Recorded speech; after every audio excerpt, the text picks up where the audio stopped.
Penangkapan pelaku pembunuhan yang terjadi di Desa Padang Bulan, Kecamatan Jejawi Oki, sempat dihadangi oleh keluarga pelaku sambil berjerit histeris.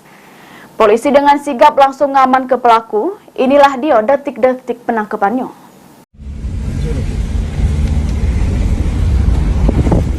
Sesudah melakukan penyelidikan, anggota unit 1 Jatanras Polda Sumsel yang membackup Polres Oki sama Polres Jejawi langsung bergerak untuk menangkap pelaku yang lagi berada di rumahnya di Desa Padang Bulan, Kecamatan Jejawi, Kabupaten Oki.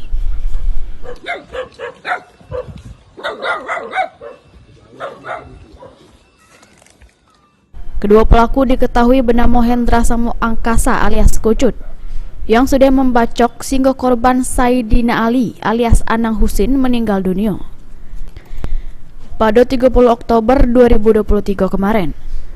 Pas nak melakukan penangkapan kedua, anggota sempat dihadangi oleh keluarga pelaku sampai berjerit histeris. Namun dengan sigap anggota langsung ngaman ke pelaku, kemudian digiring ke Mapores Oki untuk dilakukan pemeriksaan oleh anggota.